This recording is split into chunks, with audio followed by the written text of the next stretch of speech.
صل وسلم وبارك عليه وعلى آله يا إمام الرسل يا سندي أنت بعد الله معتمدي فبدنياي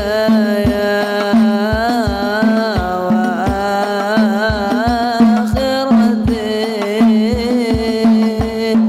يا رسول الله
Bismillahirrahmanirrahim. Alhamdulillahi wa kafa. Wassalatu wassalamu ala sayyidina Mustafa Sayyidina Muhammad ibni Abdullah wa ala alihi wa sahbihi wa mawala. Allahumma salli wa sallim wa karim wa azim ala sayyidina wa habibina wa syafi'ina wa dhukhrina wa safiyina wa qurrati a'yunina maulana Muhammadin sallallahu alaihi wasallam wa ala alihi wa sahbihi wa man sara ala nahji ila yaumil qiyamah, amma ba'd. Rabbi yassir wa la tu'assir, Rabbi tamim bil khair. Rabbana shrah lana sudurana wa yassir lana umurana wa umural muslimin wahlul 'uqdatam min lisanina yafqahu qawlana. Bisanadina al-muttasil ila imamil khatimatil hufaz al-imam Jalaluddin As-Sayyuti rahimahullahu ta'ala qaddasallahu sirra wa adaman nafa'a bi ulumihi wa barakatihi wa nafahatihi wa madatihi wa karamati fid darini amin. Hadis 7428. Nabi sallallahu alaihi wasallam bersabda, "Lau aqsamtu la barartu." Jikalau aku bersumpah, sungguh aku akan menepatinya. Anna ahabba, sesungguhnya yang paling dicintai, ibadillahi, dari hamba-hamba Allah, illallahi, kepada Allah, laru'atu, sungguh penjaga-penjaga matahari dan bulan, laru'atus syamsi wal qamar, sungguh penjaga-penjaga matahari dan bulan, wa innahum, dan sesungguhnya mereka, la yu'rafuna, sungguh mereka akan dikenal, yaumal qiyamati, pada hari kiamat, bituli a'nakihim, dengan panjang leher-leher mereka. Ru'atus syamsi artinya muadzin, menjaga matahari, memperhatikan matahari. Ketika matahari sudah tergelincir, dia kumandangkan azan zuhur. Ketika bayangan sebuah benda yang tersinari matahari melebihi benda tersebut, dikumandangkan waktu asar. Ketika matahari tenggelam, dikumandangkan waktu salat maghrib. Ada 3 waktu salat yang berhubungan dengan matahari. Subuh berhubungan dengan fajar. Fajar adalah awal mula dari terbitnya matahari. Kalau bisa kita simpulkan bahasanya waktu salat itu erat hubungannya dengan matahari. Kemudian waktu isya berawal dengan hilangnya mega merah. Kalau boleh dikatakan mega merah itu adalah sisa cahaya matahari yang hilang, yang sudah tenggelam. Fajar adalah cahaya yang mengawali terbitnya matahari. Mega merah adalah cahaya penutup dari tenggelamnya matahari. Berarti kalau dipaksa-paksakan 5 waktu salat itu terkait dengan matahari. Zuhur tergelincir matahari, Asar, bayangan sebuah benda melebihi ukuran benda. 3. Tenggelam matahari. 4. Hilang mega merah. Ketika matahari tenggelam, maka akan keluar mega merah, cahaya merah yang ada di ufuk barat. Berarti itu adalah cahaya penutup ketika matahari tenggelam. Subuh, keluar fajar, fajar shadiq, fajar yang berujung dengan cahaya terang yang akan keluar matahari. Maka ru'atus syamsi maknanya muazzin. Kemudian ru'atul qamar, penjaga bulan, maksudnya yang melakukan ru'yatul hilal setiap bulannya untuk menentukan awal dari sebuah bulan, termasuk awal bulan Ramadan, termasuk awal bulan Syawal, dan awal bulan-bulan yang lainnya. Orang-orang ini penjaga-penjaga waktu ibadah, penjaga-penjaga waktu ibadah di akhirat kelak, leher mereka paling panjang. Panjang leher yang dimaksudkan di sini adalah harapannya besar. Karena orang yang punya harapan besar pasti dia akan memanjangkan lehernya. Tapi kalau orang yang tidak punya harapan, dia akan memendekkan lehernya. Nah, dia lesu, nggak ada harapan. Misal pengumuman pemenang. Nah, ujian nahu sorok. Yang tidak punya harapan gini, awal akan menang. Nah, tapi yang punya harapan pasti gini, dia dengarkan informasi, karena dia merasa akan terpilih. Ini dimaksud dan panjang leher. Bukan berarti orang-orang muazzin itu lehernya panjang di akhirat. Yang lain pendek-pendek lehernya, sementara dia panjang-panjang lehernya. Itu bukan suatu kemuliaan. Nah, orang panjang leher bukan satu kemuliaan. Fisik yang tidak seimbang, jangan mengantuk pagi-pagi. Nah, maka yang panjang leher itu maknanya harapannya besar kepada Allah Subhanahu wa taala. Hadis berikutnya Nabi SAW bersabda, "Lau uhdiya ilayya, jikalau dihadiahkan kepadaku qura'un, satu kikil kaki kambing."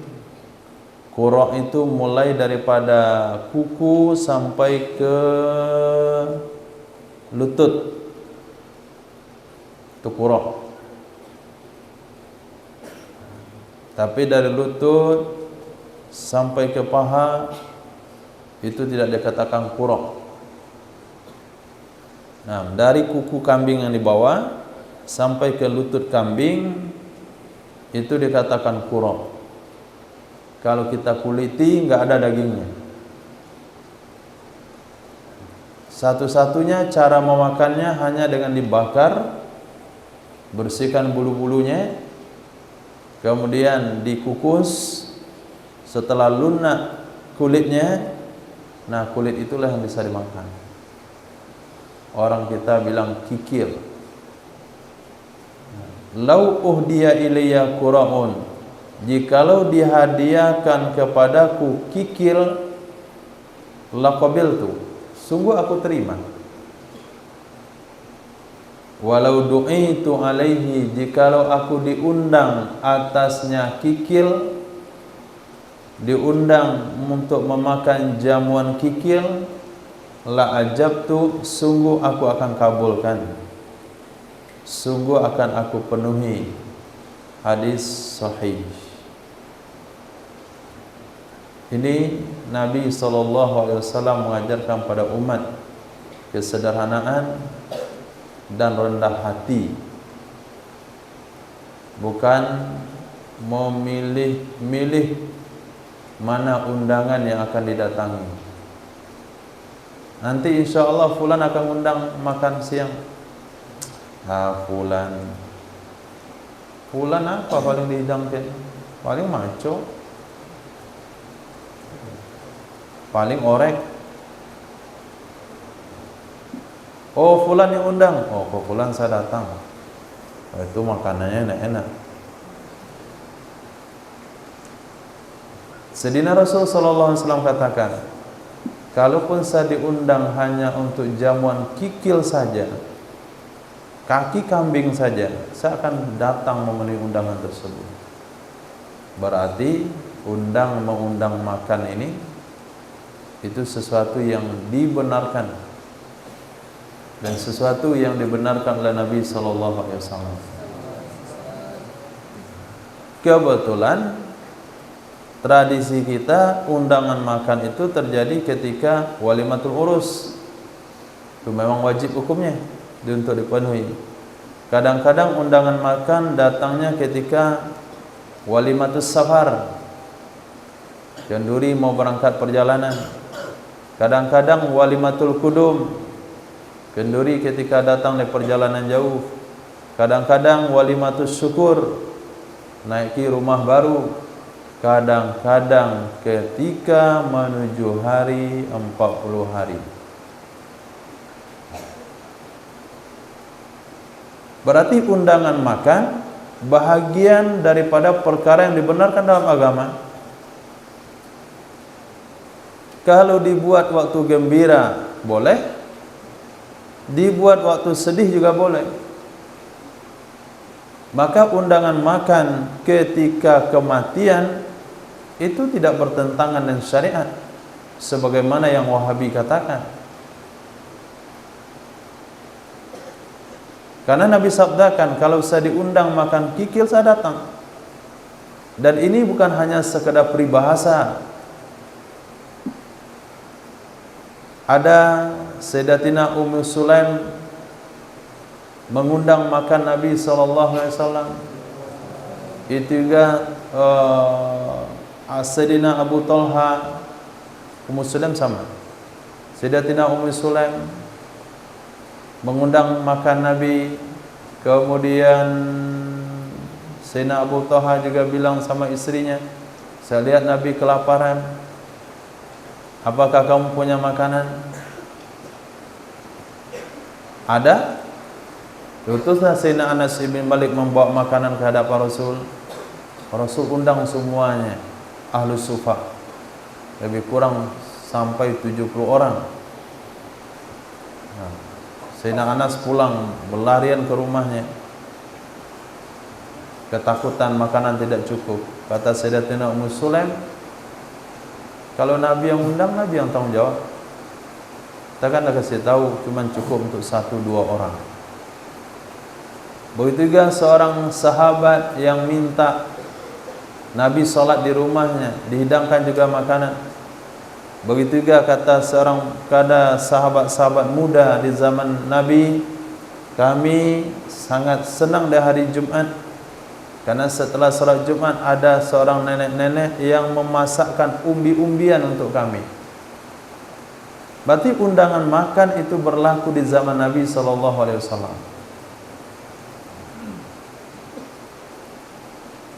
Hanya saja undangan makan di tempat kita dibuat ketika gembira, akihan, akikahan, syukuran, dan dibuat ketika dia sedih, yaitu ketika 40 hari menyelatui hari. Yang notabene sama, datang untuk undangan makan, tapi konsepnya berbeda. Yang satu mengundang untuk menunjukkan rasa syukur, yang waktu sedih mengundang untuk menghadiahkan pahala makanan itu kepada keluarga yang meninggal dunia. Apa yang salah dengan makan waktu 40 hari? Apa yang salah dengan jamuan makan ketika 100 hari? Alladzina yunfikuna fis sarra'i wad dharra. Orang yang menginfakkan hartanya waktu senang dan susah. Justru itu adalah sikap daripada orang-orang bertakwa. Datang Salafi Wahabi, dia katakan ini tidak ada di zaman Nabi SAW. Memang enggak ada orang mati, ada orang meninggal di zaman Nabi lalu ngundang makan 40 hari, itu memang enggak ada. Naam. Lau bagha jabalun ala jabalin, jikalau menzolimi oleh gunung atas gunung yang lain, ladukkal baghi minhuma, sungguh akan dihancurkan gunung yang zalim dari keduanya dua gunung. Lau bagha, jikalau menzalimi jabalun oleh gunung ala jabalin di atas gunung yang lain, ladukkal baghi, sungguh akan dihancurkan gunung yang zalim dari keduanya dua gunung. Ittaquz zulma, Nabi bersabda, waspadai perbuatan zalim.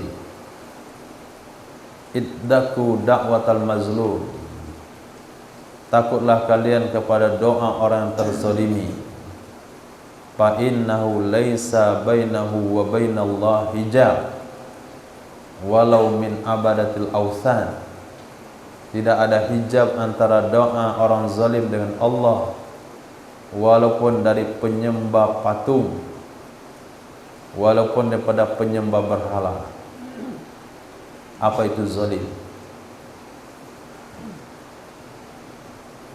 Wad'u syai' fi ghairi makani,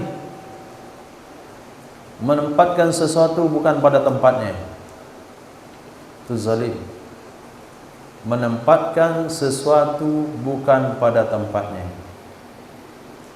Peci di kaki, sendal di kepala, itu zalim. Jam 10.30 nggak bisa tidur, dalam pengajian mengantuk, zalim, nggak tempatnya. Waktu makan kagak makan, waktu ngaji bawa makanan, makan.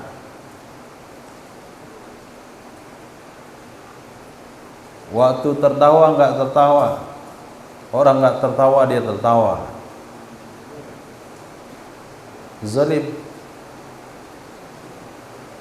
Setiap amal punya waktu masing-masing, setiap aktivitas punya waktu masing-masing. Sesuaikan amal dengan waktunya. Jangan diam waktu zikir, lalu bising waktu tidak zikir.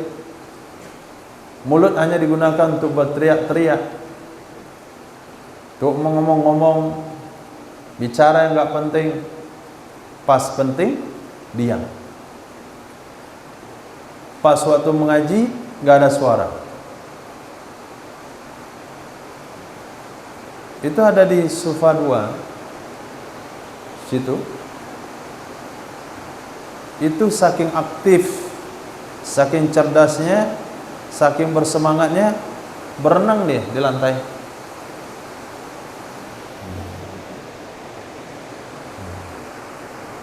Berenang di lantai.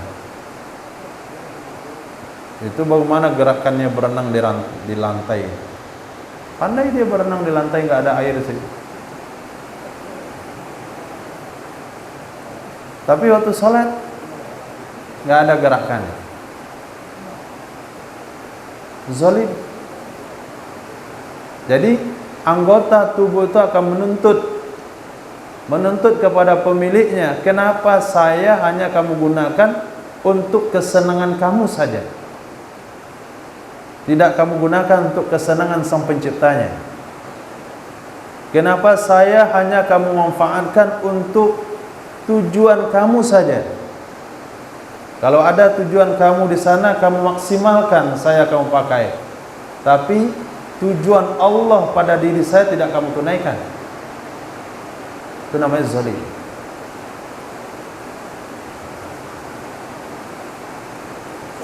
Menguap, tutup mulut. Ketika antum menguap tidak tutup mulut, zalim. Kata mulut, apa salah saya sehingga kamu tidak gunakan saya untuk sunnah nabimu? Tangan kiri bilang, kenapa saya tidak kamu gunakan untuk menutup mulutmu ketika kamu menguat? Apa salah saya? Kenapa saya tidak diberikan sunnah Nabi ketika ada momennya? Apa salahnya muat? Kenapa gitu? Apakah ada dosa berat cuma ngangkat gini saja? Raket sekian kali antum begitu kan? Nggak ada dalilnya. Cuma ngangkat tangan dari ke mulut, nggak bisa ngangkat. Itu namanya zolim. Masa untuk perkara yang sia-sia, tenaga lebih banyak berulang-ulang kali antum gunakan tangan mengangkat. Tapi menguap, angkat ini aja nggak bisa. Apa namanya itu?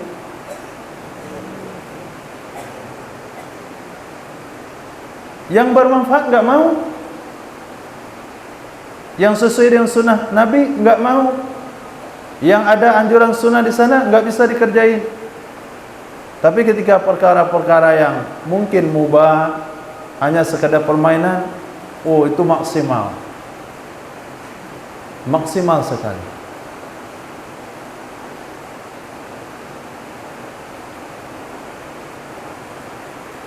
Khair. Nah, jangankan manusia yang punya akal, jangankan manusia, baru saja saya ngomong udah dibuat. Masya Allah.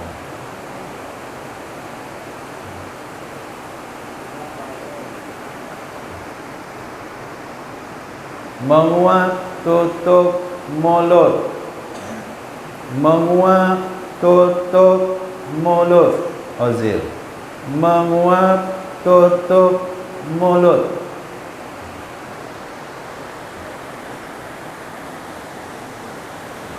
Sehingga Masya Allah di akhirat kelak bertemu dengan Sayyidina Muhammad sallallahu alaihi wasallam. Nah, dicek satu persatu, menguapnya ikut aku, kemudian tidurnya ikut aku, mengantuknya ikut aku, duduknya sunnahku, makannya pakai sunnahku, minumnya ada sunnahku, di kepalanya ada sunnahku, di giginya ada sunnahku. Nabi gembira. Enggak perlu antum minta syafaat, Nabi akan mensyafaatinya. Tapi menguapnya seenak dia. Nah, di kepalanya seenak dia. Salat semau dia. Makan semau dia. Berjalan, berdiri, tangan kiri. Itu pulang ke akhirat, mengemis syafaat daripada Rasul. Kemana kamu dulu di dunia dengan sunnah-sunnah yang aku sampaikan? Kenapa kamu cuekin aku dulu di dunia? Rasain sekarang kamu juga dicuekin. Emang enak dicuekin? Nah, kalau nggak enak, coba ambil perhatian dengan apa yang Nabi ajak. Jangan dicuekin sunnah Rasul. Ini sunnah Nabi dicuekin semuanya. Besok pulang di akhirat mau minta diperhatiin. Orang apa itu? Berikan perhatian dan sunnah Nabi supaya kamu mendapatkan perhatian di akhirat kelak. Kalau hari ini dicuekin sunnah-sunnah Rasul, jangan-jangan nanti dicuekin Nabi nanti di akhirat kelak. Kalau di akhirat kelak dicuekin Rasul, siapa yang akan membantu? Siapa yang akan menolong? Ronaldo. Karena antum ikut sunnahnya.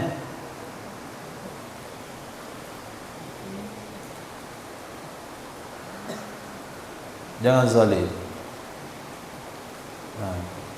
Lau buniya masjidi hadza jikalau dibangun masjidku ini sampai ke Son'a Yaman, lau bunya, jikalau dibangun masjidi haza, masjidku ini sampai ke Son'a, kana masjidi, adalah ia itu masjid aku. Jadi kata Rasul, kalau Masjid Nabawi diperluas sampai ke Yaman, itu tetap masjid Nabi. Man shalla fi masjidi hadza, siapa yang sholat di masjidku ini sama dengan 1000 sholat di masjid yang lain.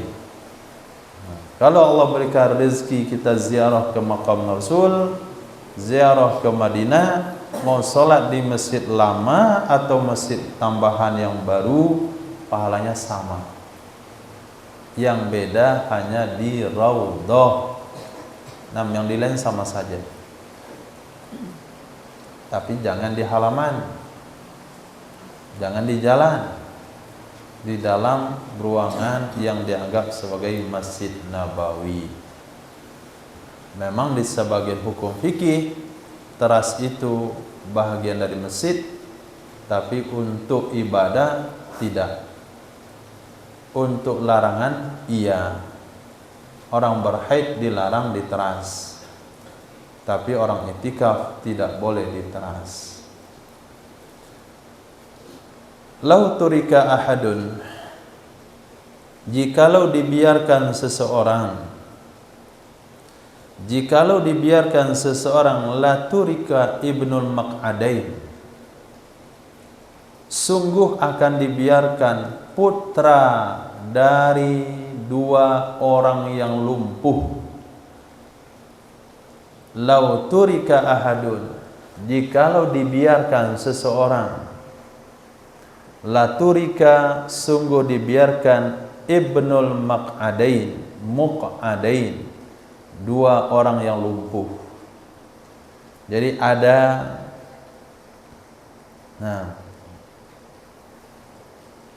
suami istri, suaminya lumpuh, istrinya lumpuh.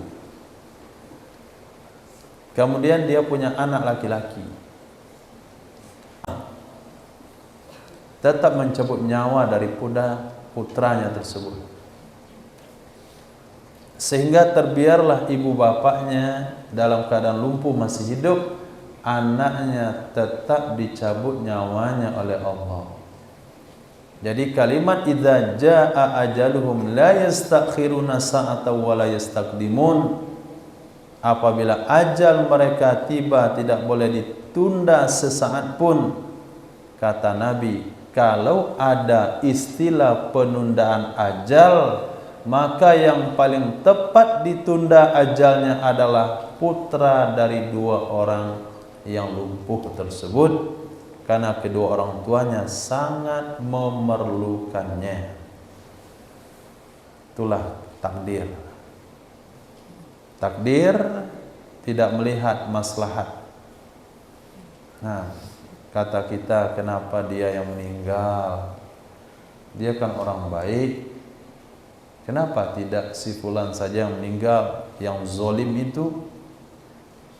Ini semakin zolim perbuatannya, semakin panjang usianya. Kenapa dia yang dapat musibah? Dia dapat musibah masuk ke rumah sakit, kan nggak ada uang untuk ngobatin. Kenapa nggak si fulan yang masuk rumah sakit? Dia masuk rumah sakit enak saja, uangnya banyak.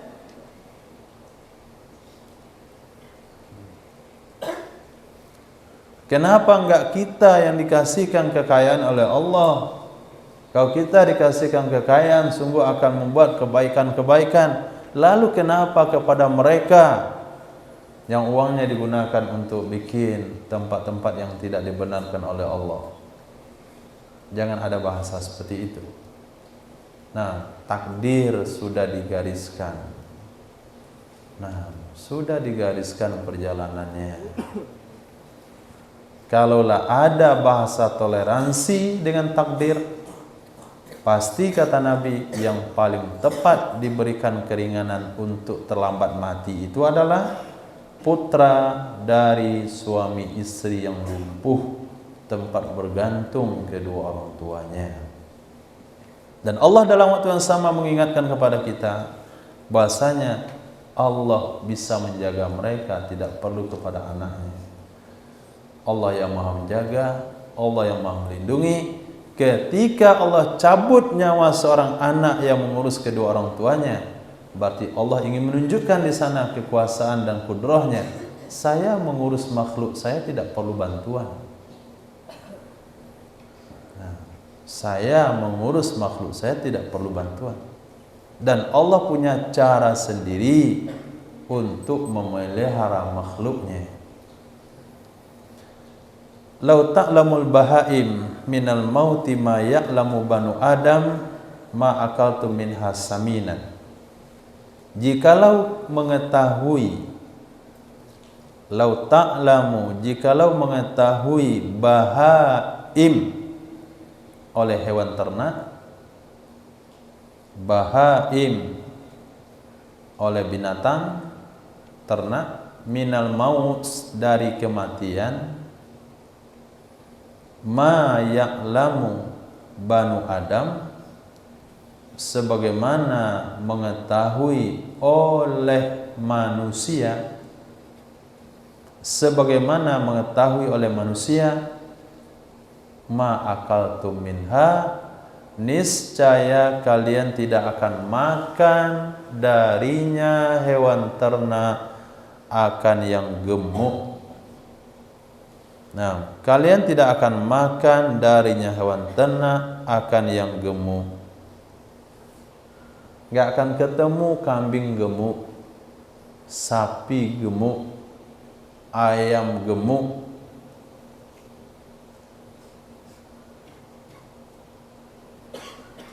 Kalau mereka mengetahui adanya kematian seperti manusia ketahui.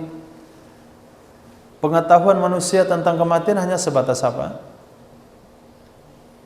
Sebatas kullu nafsin zaikatul maut. Setiap yang bernyawa pasti mati. Tidaklah mengetahui bagaimana sakit mati, bagaimana susahnya mati. Hanya sekadar mengetahui dia akan mati. Nah, kalaulah kambing tahu dia akan mati, kambing itu akan sibuk memikirkan mati. Saking sibuknya dia tidak akan makan. Dia takut dengan mati. Sampai kata Nabi, kalian tidak akan pernah menemukan hewan gemuk. Nah, apa yang ingin Nabi sampaikan di sini? Bukan ingin menyampaikan alam hewan, tapi yang ingin Nabi sampaikan bagaimana dengan mati itu sendiri. Mati itu, yakin dengan mati itu membuat orang tidak bisa makan enak, tidak bisa tidur nyenyak, tidak bisa tertawa, dan tidak bisa gemuk. Nanti hadisnya ada di belakang. Pelengkap daripada hadis ini akan ada di bagian belakang. Lau ta'lamul mar'atu, jikalau mengetahui oleh wanita haqqaz zauji, akan hak seorang suami. Lau ta'lamul mar'atu, jikalau mengetahui oleh wanita haqqaz zauji, akan hak suami. Lam takmud, niscaya tidak akan duduk ia wanita. Ma hadara ghada'uh wa asya'uh, ma hadara ghada'u asya'uh. Ma itu ma apa?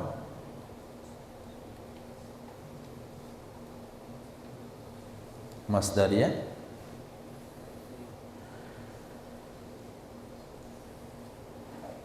Selama hadir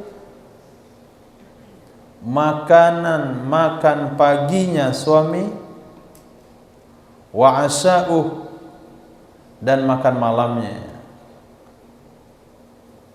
Selama hadir selama terhidang, hadir itu artinya terhidang, selama terhidang makan paginya suami dan makan malamnya suami, hatta yafrugha minhu, sehingga selesai ia suami darinya makan.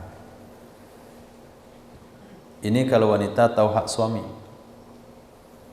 Nah, dia akan temani suaminya makan. Enggak soal dia makan atau enggak makan, tapi dia akan temani suaminya makan.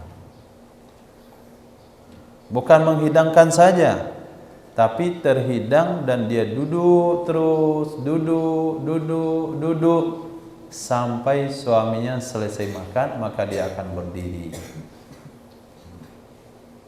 Nah, ini konsep rumah tangganya prasmanan. Nah, yang lapar ambil sendiri, sudah sedia di dapur.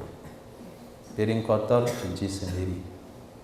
Selesai makan wajib cuci piring. Yang lapar makan, yang enggak lapar enggak usah makan. Yang selera tambuh, yang enggak selera ya sudah. Ini konsep rumah tangga bukan muslim. Konsep rumah tangga muslim itu adalah suaminya duduk, kemudian dihidangkan makanan, kemudian ditemani makan sampai selesai. Walaupun istrinya sedang puasa. Ini bang, makan. Nah, saya main game dulu deh. Nah, saya mau live dulu. Itu istri yang tidak tahu hak suami. Nah, kalau dia tahu hak suaminya, nah,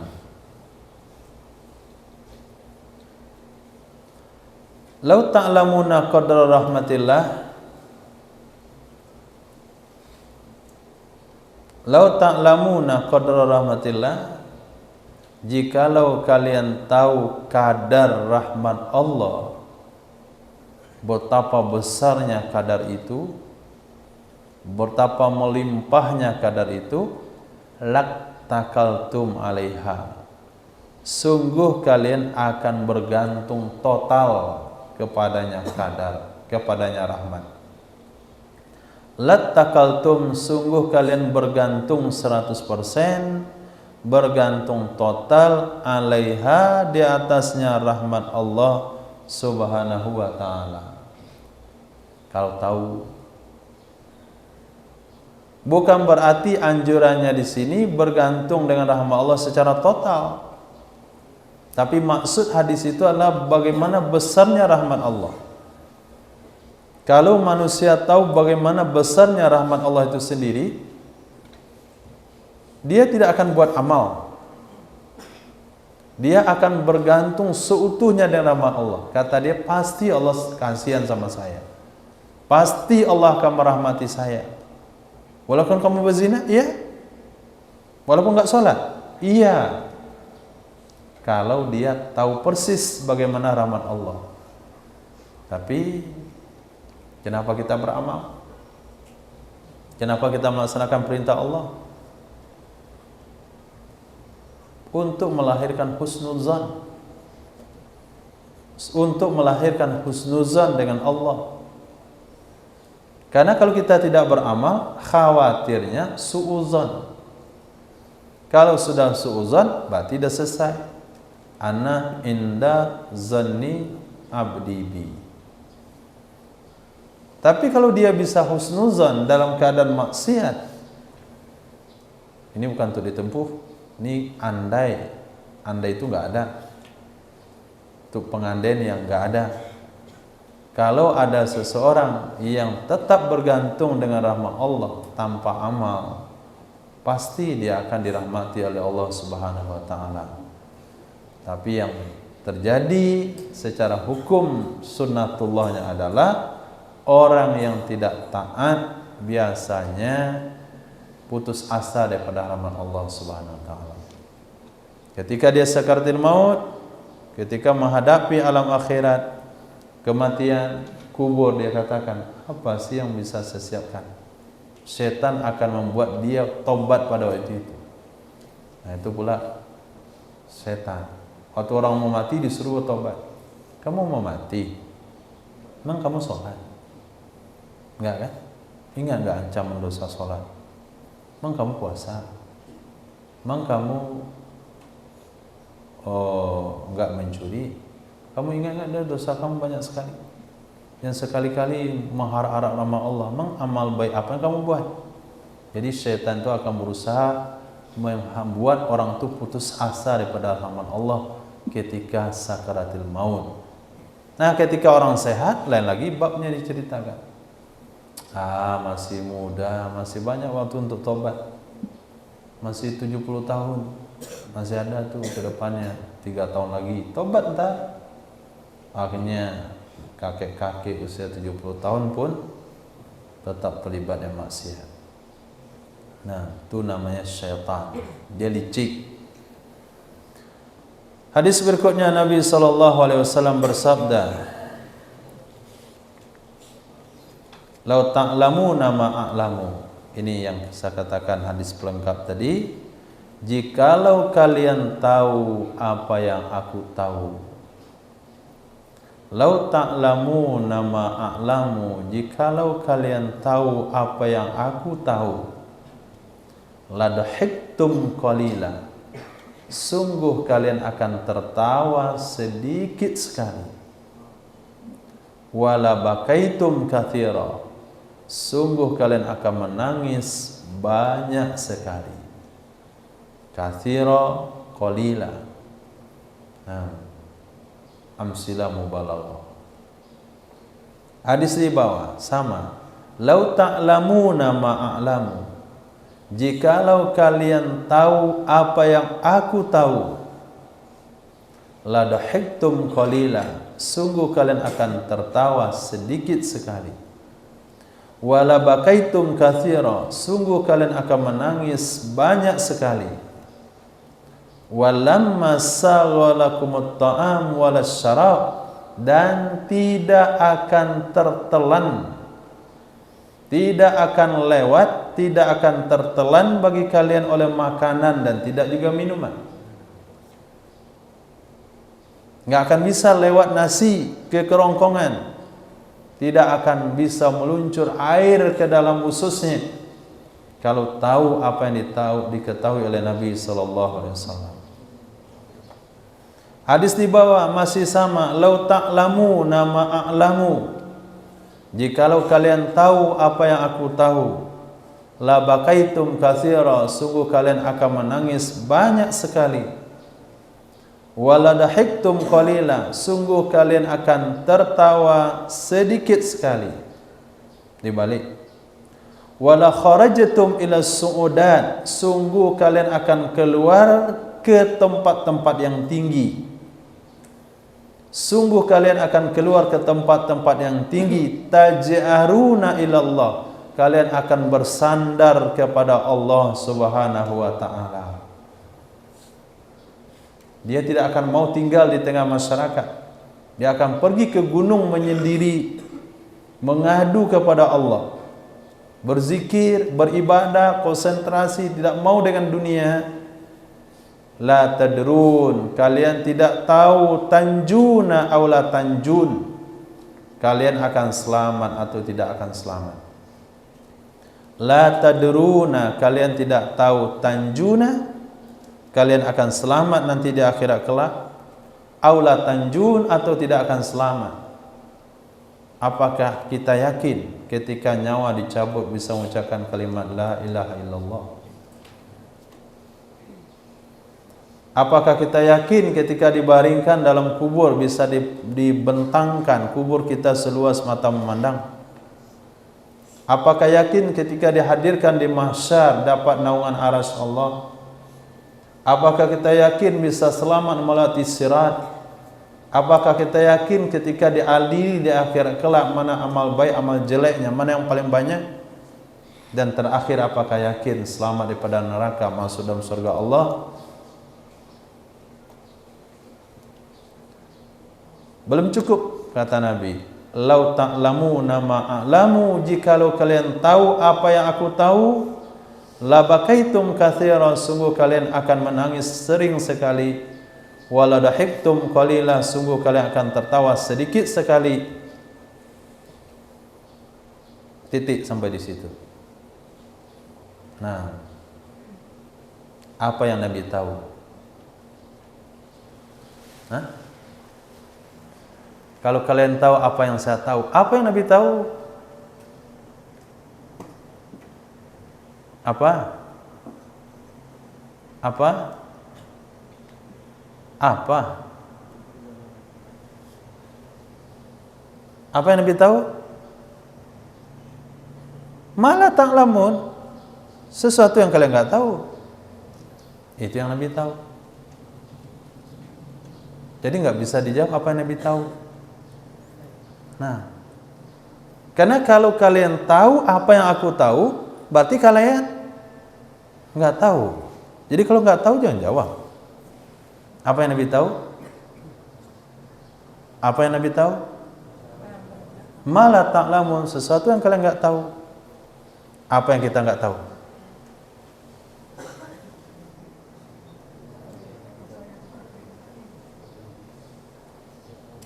Nah, yang kita nggak tahu adalah setelah kematian.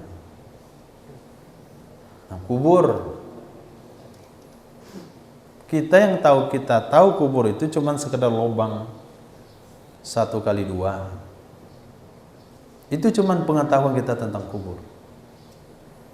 Cuma Nabi gambarkan, tetap juga nggak kebayang, seluas mata memandang, diluaskan, dibentangkan permadani sorga, dibukakan satu jendela dari sorga, bertiuplah angin sorga ke dalam kubur tersebut, jauh lebih indah daripada dunia ini. Raudatum miryadil jannah, satu taman dari taman sorga. Informasi doang, tapi tidaklah sampai pada hakul yakin, sampai pada ilmu yakin. Itu juga sebaliknya, disempitkan sesempit-sempitnya sampai tulang rusuknya menyatu. Kemudian masa berapa lama di alam kubur, nggak ada yang tahu. Sampai hari ini Nabi Adam belum juga keluar dari kubur. Bahkan anaknya yang pertama kali dikuburkan, Sayyidina Habil, orang pertama kali dikuburkan di dunia ini, sampai hari ini masih dalam kubur. Berapa lama? Nah, berapa lama? Tidak bisa kita ketahui. Nah, kalau bekal untuk kehidupan dunia ini yang Nabi sudah kasih tahu 60 sampai 70 tahun, itu perlu sekolah sampai S2. Untuk bekal itu mesti berangkat jam 8 pagi, pulang jam 5 sore. Mesti pakai baju seragam. Mesti punya modal. Mesti punya semangat kerja. Lalu apa yang kamu buat untuk alam kubur yang masanya bukan 60-70 tahun itu? Apakah cukup dengan yasinan sambil mengantuk? Cukup dengan zikir, kadang timbul, kadang muncul, kadang terbenam. Subhanallah, subhanallah, subhanallah. Itu untuk masuk kubur tuh. Begitu dia cara zikir. Nah, tapi coba untuk dunia. Perhatikan semua, jangan ada yang mengantuk. Kita akan adakan seminar proyek besar hari ini. Oh, bukan sembarangan tempatnya, hotel. Tempatnya bersih, sound systemnya bagus, infokusnya jelas, cateringnya nampak. Yang hadir di situ harus mandi semuanya. Nggak ada yang cuci-cuci muka lalu langsung duduk di situ. Pakai baju seragam, pakai sepatu, bagus sekali. Itu untuk dunianya. Datang ke masjid, baju oblong satu, baju sarung satu. Itu pun kedodoran. Itu yang rapi di kantor tadi itu. Sampai ke masjid pakai baju oblong, pakai kaos, pakai sarung. Nah, Allah, jangan mau panas sembahyang tuh. Tadi di kantor dia teriak-teriak, nggak tahu jamnya. Pas sholat imam baca ayat sejadah bilang lama mana. Kecuali kalau hidupmu di dunia ini selama tinggalmu dikubur, kamu dikubur selama tinggalmu di dunia, baru kamu bolak-balik konsep kehidupan. Nah, begitu juga di mahsyar, nggak tahu berapa lama. Bagaimana situasinya, bagaimana alamnya, bagaimana keadaannya, bagaimana keperluannya, sirat, bagaimana panjangnya. Kalau misalnya dikatakan kita akan melakukan perjalanan ke Bali situ, mau bikin pengajian di pantai Bali, tafakuh fiddin, Bali bertafakuh. Oh, saya rasa antum siapkan pakaian, keuangan yang cukup. Itu baru perjalanan dari ujung, dari Sumatera Barat ke ujung Indonesia di situ. Belum sampai di ujungnya. Ini perjalanan jembatannya saja itu 1500 tahun perjalanan. Itu jembatan menuju surga. Jembatannya saja. Belum lagi jalannya, jembatannya saja. Enggak bisa dibayangkan dengan Suramadu atau bagaimana. Jambatan Barelang itu di Batam yang bersambung antara pulau dan pulau itu belum seberapa. Ini jembatannya 1500 tahun perjalanan. Nah, kalau dikatakan Masya Allah 30 atau 25 generasi ya. Antum melahirkan 25 generasi ke bawah, itu baru sampai di jembatannya. Nah, di sini ya, antum lahir sampai di ujung sana itu 25 generasi, baru sampai situ. Katakanlah usianya paling itu 100 tahun, 1500 tahun, berarti 15 generasi. Lahir di sini kakeknya, terus di tengah jembatan lahir anak lagi, lahir anak lagi, lahir anak lagi, sampai di ujung jembatan 15, keturunan ke-15. Itu untuk jembatannya. Kalau usianya 100 tahun, kalau usianya 50 tahun berarti 30 generasi baru sampai di ujung jembatan. Itu baru jembatannya, belum lagi jalannya. Apa bekalnya? Nah, kalau itu betul-betul dibayangkan, nggak jadi orang itu berenang, nggak jadi dia main bola, nggak jadi dia main bulu tangkis.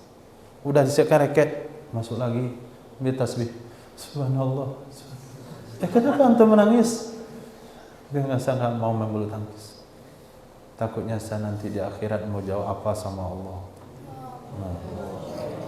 Kalau tiba begitu, pergi ke kantin dia, udah buka bakso, udah masuk dalam mangkok, kasih sama kawannya, langsung balik ke aula dia, solat. Allah, aneh dia. Kenapa kamu tinggalkan makanan langsung solat? Kata dia, saya ingat mati. Nggak tahu nasib saya di akhirat kawan.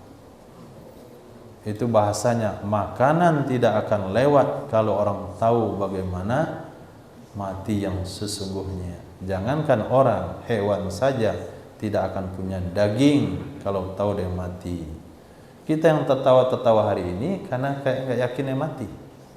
Mati itu kayak sandiwara saja. Ya mati dibungkus-bungkus masuk kubur selesai.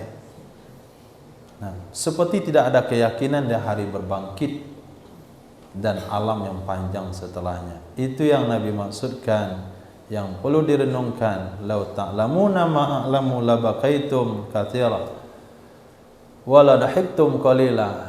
Sehingga Nabi bersabda, aksiru min zikri hadimil ladat, banyak-banyak ingat mati wahai haji. Tidur seperti orang mati, doa sebelum tidur ingat mati, bangun tidur ingat mati lagi. Alhamdulillahilladzi ahyani ba'dama amatani wa ilaihin nusyur. Mau tidur tadi malam ingat mati lagi, bismikallahumma ahya wa amut. Kemudian tidur juga seperti orang mati, berbaring menghadap kiblat di atas lambung kanan. Bagusnya sekalian pakai selimut kain putih, itu lebih bagus lagi.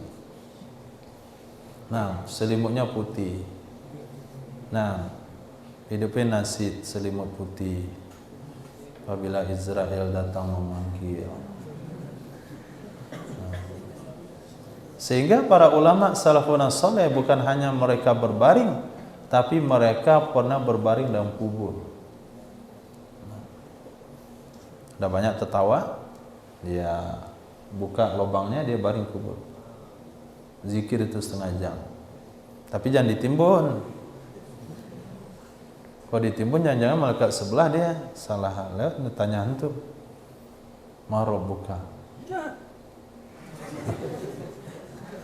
Saya belum mati wahai malaikat. Belum mati kenapa kamu datang ke sini?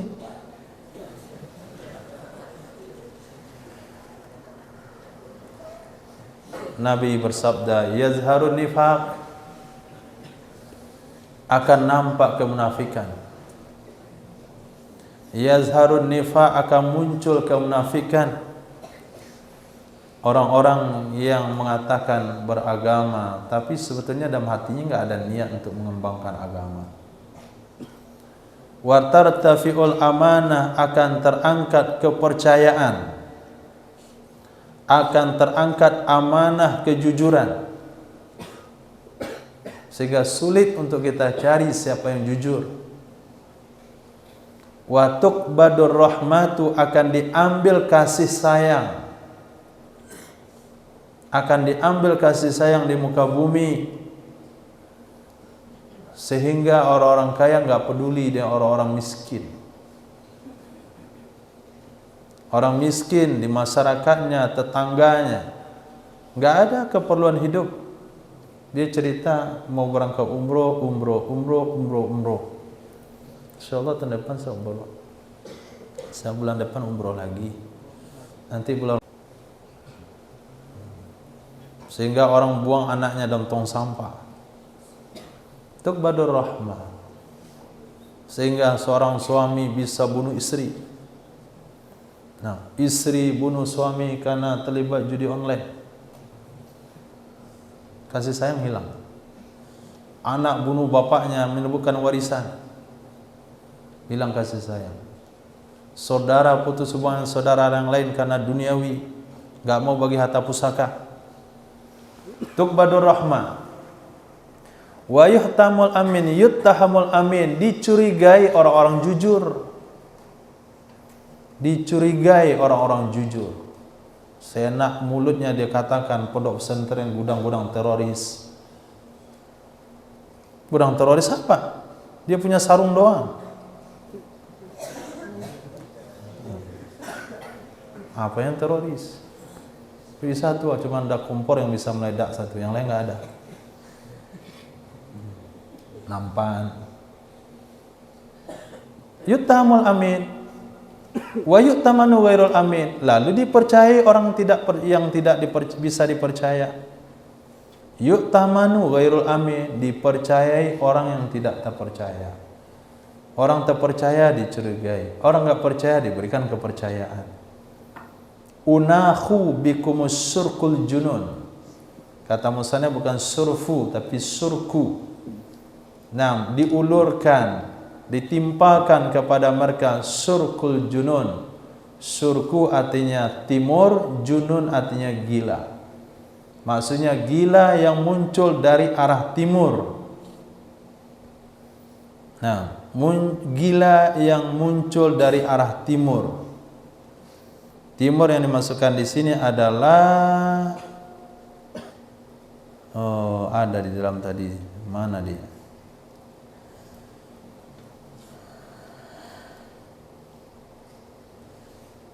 bil fa wa qila bil qaf al junul fitan ka amsalil lail muslim sibul fitan fi tisalim tidak awqati bin nuq musmina as-sud ruya bis sukunin waw wa jama' qalil fi jama' fa'il asyurku bil qaf yani al fitan allati ta'ti min jihatil masyriq.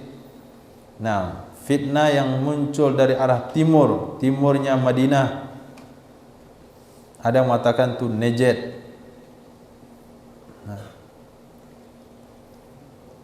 Fitan ka'amsalil laili muslim. Junun yang dimasukkan adalah fitnah seperti malam yang gelap gulita.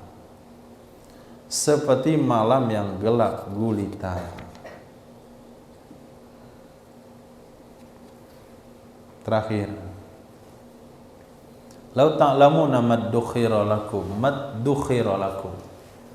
jikalau kalian tahu apa yang telah disiapkan untuk kalian di akhirat kelak, jikalau kalian tahu apa yang telah Allah simpan untuk kalian wahai orang beriman di akhirat kelak dalam surga Allah, mahazintum, niscaya kalian tidak akan sedih ala mazawiya minkum, atas apa yang terlewat dari kalian. Hadis sahih. Apa yang hilang dari kalian, kalian akan sedih. Itulah kalau saya datang lebih cepat 5 menit pasti saya dapat juga. Gara-gara terlambat saya tak dapat bansos. Nah, ada orang bagi-bagi Jumat berkah, satu dapat, datang rombongan kedua, habis. Nah, itu lama-lama zikir di masjid tadi. Kalau duluan aja kita dikit, pasti kita dapat. Sampai di pondok dilihat, Masya Allah, bukan mie goreng. Masya Allah, makanannya enak sekali. Makanan hotel bintang 7. Pak bilang sama kawannya, itulah kalau kamu gak lambat-lambat pasti kita dapat. Berarti sedih atas apa yang hilang. Parkir kendaraan di jalan, kata kawan masukkan ke dalam, nanti hilang. Oh enggak, aman, biasanya aman di sini. Keluar masjid hilang. Nah, apa kata kawan tadi? Nah, kalau kamu mau dengar apa yang saya bilang tadi, pasti nggak hilang kendaraan kamu. Sedih dia, alam mazawiyah anku.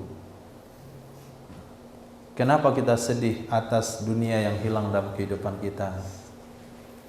Karena kita tidak tahu apa yang sudah Allah siapkan di akhirat kelak. Nah, sebagai contoh, pas antum hadir dalam halaqah nampan makan, nasi habis semuanya. Tapi karena antum punya nasi enak di lemari, sedih nggak? Hah? Kagak sedih. Nah, kalaulah kamu tahu apa yang sudah kamu simpan dalam lemarimu, kamu tidak akan sedih habisnya nasi di nampan. Kalau kamu tahu apa yang disimpan oleh Allah untuk orang-orang beriman dalam surga, dia tidak akan sedih dengan kehilangan dunia. Nah, maka pertajam pandangan batin ke akhirat kelak. Baca ayat-ayat surga, bagaimana nikmatnya surga, dengan kasurnya, dengan lampu-lampunya, dengan mangkoknya, gelasnya, tekonya, piringnya, buah-buahannya, tanam-tanamannya, sungai-sungainya, yang terakhir dengan bidadari-bidadarinya. Lamar Siti ditolak, datang ke Aminah ditolak juga, pergi ke Maimunah ditolak juga, pergi ke Aisyah juga nggak diterima. Akhirnya ganti, pergi ke Jenny tolak juga, ketemui Wati tolak juga. Semua nama, mulai pada nama Arab sampai kepada nama Ajam ditemui, kena tolak semua dia.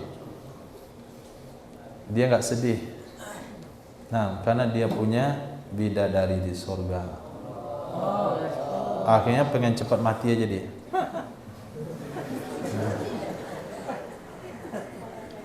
Nah, dia orang punya mobil mewah, santai saja dia punya mobil di surga. Dia punya orang punya rumah mewah, dia punya rumah mewah di surga. Dia orang makan enak-enak, dia punya makan enak di surga. Dia orang punya taman, dia punya taman di surga. Dia orang punya baju bagus, dia punya baju di surga. Nah, tajamkan pandangan ke akhirat supaya tidak terlalu sedih menghadapi dunia yang sementara ini. Wallahu a'lam.